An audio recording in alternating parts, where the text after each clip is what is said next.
साथीहरु नमस्कार। मिशन लोकसेवा यात्रा युट्युब च्यानलमा हार्दिक स्वागत छ।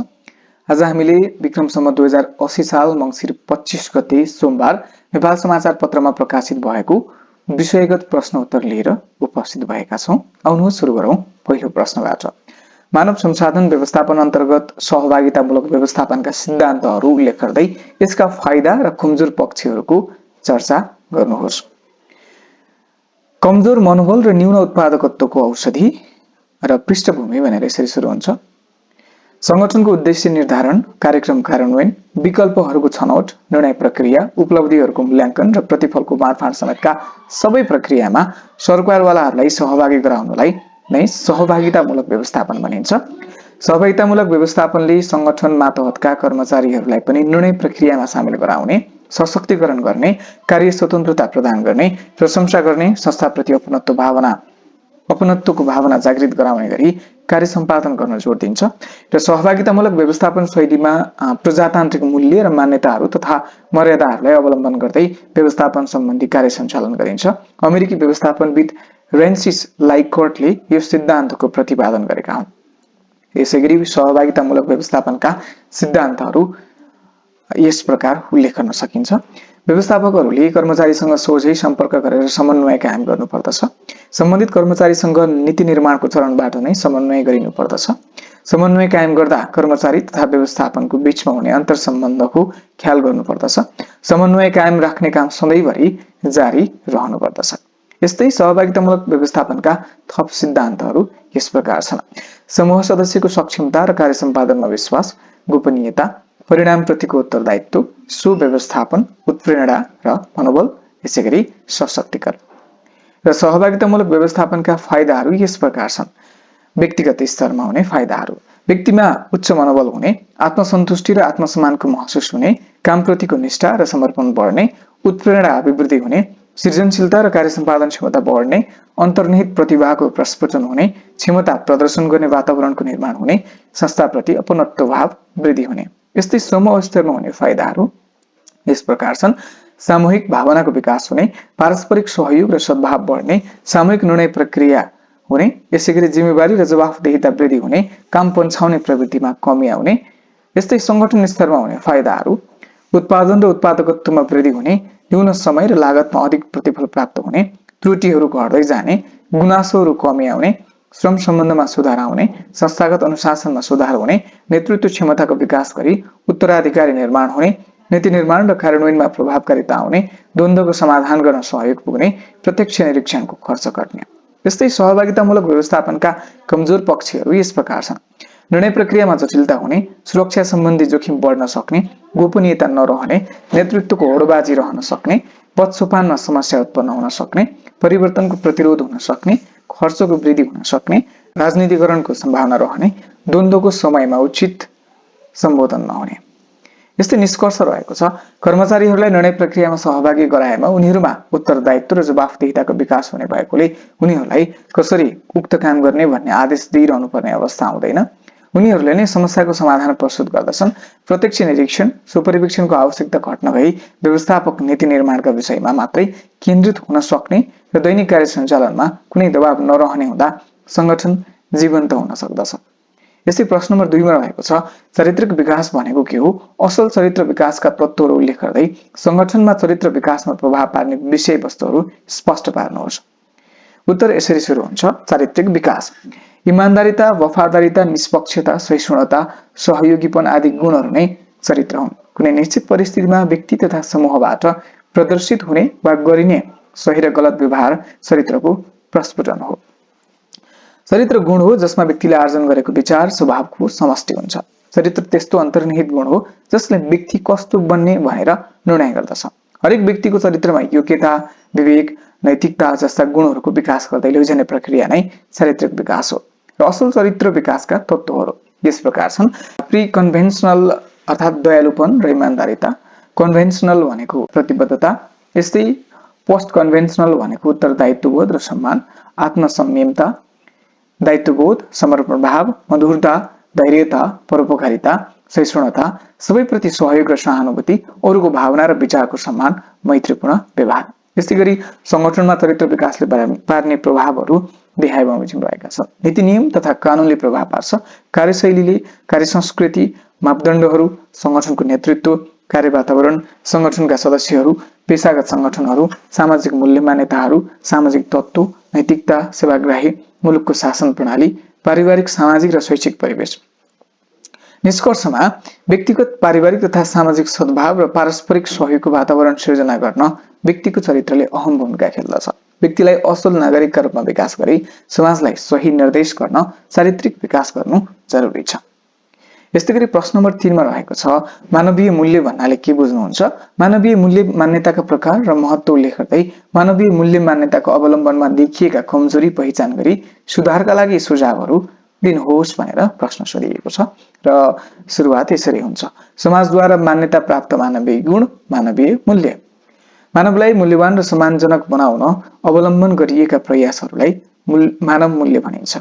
मानवमा भएको इमानदारिता, प्रेम, दया, सद्भाव, करुणा, विश्वास, सुन्दरता, निष्पक्षता, बौद्धिकता, सहयोगीपन, बुद्धि, विवेक, चेतना, आदर, सत्कार, मनोवृत्ति जस्ता कुराहरू नै मानवीय मूल्य हुन् जसले मानवलाई अन्य प्राणी भन्दा सर्वश्रेष्ठ र चेतनशील बनाएका छन्।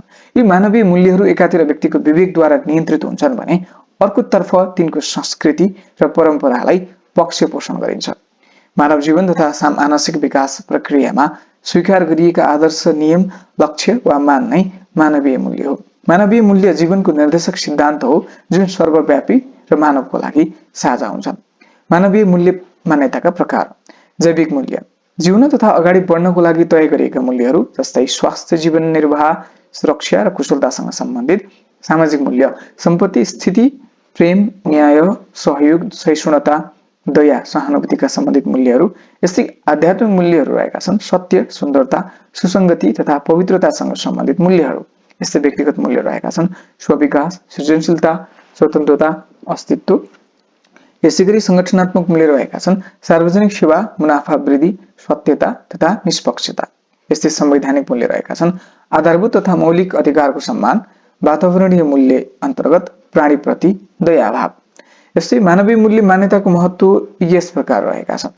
नेपाली नागरिकहरू बीच आपसी सद्भाव, सहयोग र एकता र भातृत्वको भावना विकास गर्न, भाषा, साहित्य, कला, संस्कृतिको संरक्षण र सम्वर्धन गर्न, प्रत्येक नेपालीको पहिचान, प्रतिनिधित्व, पहुँच र सहभागिताको सुनिश्चित गर्न, राज्यका स्रोत साधनको सही सदुपयोग र मितव्ययी प्रयोग गरी विकासमा तीव्रता दिन, नागरिकमा राज्यप्रतिको दायित्व, अपनत्व बोध गराउन, बहुधार्मिक, बहुजाति, बहुसंस्कृति बीच समभाव र सहिष्णुता कायम गर्न, सामाजिक न्याय कायम गर्दै समतामूलक समाज निर्माण गर्न, मानव जीवनलाई माया, प्रेम उन्मुख बनाउँदै सामाजिक कलह, द्वन्द्व र विखण्डनको अन्त्य गर्न, समय सापेक्ष समाजलाई परिवर्तन गर्न, असल नागरिक निर्माण गर्न, शान्ति, बन्धुत्व, भाइचारा, नैतिकता, सदाचारिता, सुसंस्कार र सुशासन कायम गर्न। यसैगरी मानवीय मूल्य मान्यताको अवलम्बनमा देखिएका कमजोरीहरू।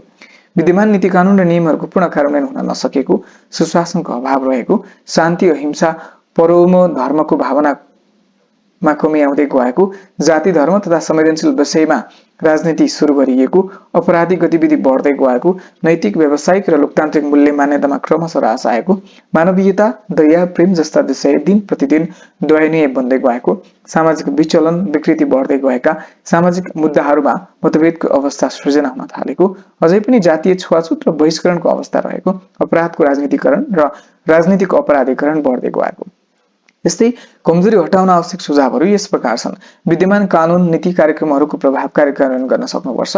नैतिकता, राष्ट्रिय एकता, भातृत्व, राष्ट्रिय अखण्डता, सार्वभौम सत्ताको सम्मान र पालना गर्नु हरेक नागरिकको दायित्व हो भन्ने धारणा विभिन्न माध्यमद्वारा सबैमा बोध गराउने, अपराधको न्यूनीकरणको लागि विभिन्न संयन्त्रहरू स्थापना गरी कार्यान्वयनमा ल्याउने, अपराधको प्रकृतिका आधारमा समान कानुनी कारबाही गर्ने, राज्य सञ्चालनका संयन्त्रले आफ्नालाई काखा अरूलाई पाखा गर्ने व्यवहारको अन्त्य गर्नुपर्ने, नैतिकता र सदाचारयुक्त कार्य संस्कृतिको विकास गर्न उत्प्रेरणाका औजारहरू प्रयोग गर्ने, सामाजिक सद्भाव, एकता कायम गर्न र जातीय छुवाछुत अन्त्य गर्न चेतनामूलक कार्यक्रम लक्षित वर्गसम्म पुर्याउने, सामाजिक न्याय र समतामूलक समाज स्थापनाका कार्यक्रम निर्माण गरी कार्यान्वयनमा ल्याउने, संविधानको पूर्ण कार्यान्वयनमा सबै पक्ष र नागरिकहरू बीच सहकार्य हुनुपर्ने, विकास र समृद्धिको साझा एजेन्डा तय गर्नुपर्ने, धर्म, जात र सम्प्रदायका नाममा राजनीति गर्नेलाई निरुत्साहित गर्ने र सामाजिक अपराधको रूपमा दण्डित गर्ने, परम्परादेखि चल्दै आएका धार्मिक आस्था, मानवीय मूल्य, संस्कृतिको प्रवर्धन र संरक्षण गर्ने र निष्कर्षमा लेखिएको छ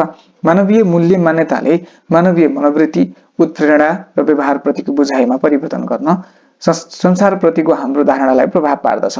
सही र गलत पहिचान गर्न, मानव र संगठन बुझ्न, मानव जीवन स्वतन्त्रता, सम्मानको दायित्वबोध गराउन सहयोग गर्ने भएकोले मानवीय मूल्य मान्यताको विकास गरी अवलम्बन गर्न प्रेरित गर्नुपर्दछ। यस्तै गरी प्रश्न नम्बर 4 मा रहेको छ अनुशासन भनेको के हो? सार्वजनिक प्रशासनमा अनुशासन कायम गर्न गरिएका विद्यमान व्यवस्थाहरूको चर्चा गर्नुहोस्। यसको उत्तर यसरी सुरु हुन्छ। व्यावसायिकताको आधारभूत अवयव अनुशासनको परिचय।